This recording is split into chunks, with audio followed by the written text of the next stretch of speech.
Krisis kesehatan global yang diakibatkan oleh COVID-19 mendorong semua lini kehidupan untuk beradaptasi dengan situasi terkini. Hal ini tidak terkecuali pada proses pembelajaran yang sebelumnya dilakukan secara konvensional, kemudian melompat ke sistem pendidikan masa depan, yaitu dengan utilisasi perangkat digital. Perpindahan ini bukannya tanpa masalah. Contoh saja, 6 orang siswa kelas 7 ini. Penjelasannya sulit dipahami. Materinya kurang dijelaskan secara tatap muka. Materinya kurang paham. Dan Pelatihan tidak. Misalnya kakak tawarkan program, nanti kita belajar sambil bermain menggunakan media yang adik suka kayak video dan game. Mau tidak? Mau.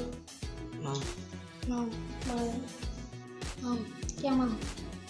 Dengan ini, dapat dirumuskan dua pokok permasalahan, yaitu kendala dalam proses pembelajaran dan pendampingan saat belajar daring. Untuk merespon permasalahan ini, saya, I Gusti Ngurah Nadi, dibimbing oleh Ibu Komangdian Puspita Chandra SSM HUM, melaksanakan program pengabdian masyarakat rintisan JAR Mima, belajar bermain bersama di Banjar Tebojero, Desa Taman, Abdan Semal, Badung. Kegiatan ini terdiri dari asistensi pembelajaran daring untuk menjawab ketidakhadiran orang tua dan pemanfaatan hobi mitra, yaitu platform audiovisual sebagai media pembelajaran daring untuk membantu pemahaman materi, terutama bahasa Inggris.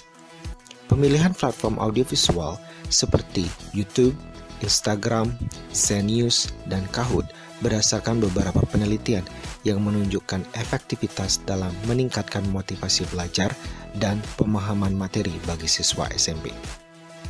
Pengabdian ini dilakukan dalam beberapa tahapan, mulai dari persiapan, pengenalan atau sosialisasi pokok kegiatan, pelaksanaan kegiatan inti seperti asistensi, di mana mahasiswa pelaksana mendampingi mitra dalam belajar daring pada mata pelajaran bahasa Inggris dan mengarahkan mitra ke akun dan kanal di platform audiovisual untuk membantu pengayaan materi dan juga membantu mitra mengevaluasi pemahaman mereka mengenai materi yang mereka tanyakan.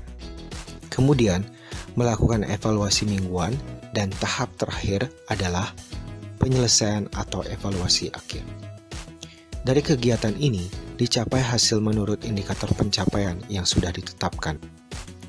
Pertama, dilihat dari keaktifan mitra dalam bertanya, antusiasme mitra mengalami fluktuasi, di mana nihil pada pertemuan pertama di minggu kedua dan meningkat tajam pada minggu selanjutnya diakibatkan jadwal UTS dan mengalami tren peningkatan dari minggu ketiga dan seterusnya.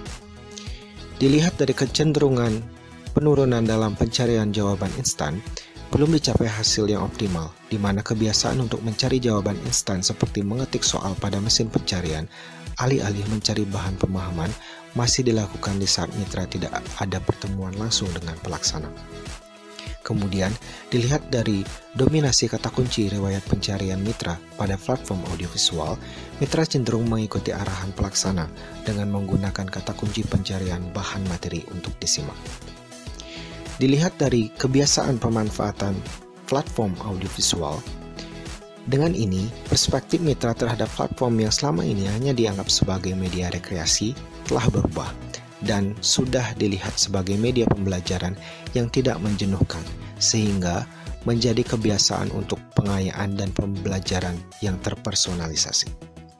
Dalam kegiatan ini, pelibatan masyarakat di luar mitra dominan pada tahap observasi, seperti meminta testimoni seorang pendidik mengenai dinamika pembelajaran daring saat pandemi. Tidak mendapat penjelasan langsung dituntun begitu, sulit dia akan mengerti. Sekali-sekali anak kasih tatap muka gitu kan, biar anak yang lebih paham. Kau kan jalan keluar ibu. Lalu, bagaimana kesan mitra terhadap kegiatan ini? Terima kasih atas program JAR Mima, belajar bermain bersama. Materinya mudah dipahami dan jelas. Untuk itu saya berterima kasih atas semua materi yang saya dapatkan.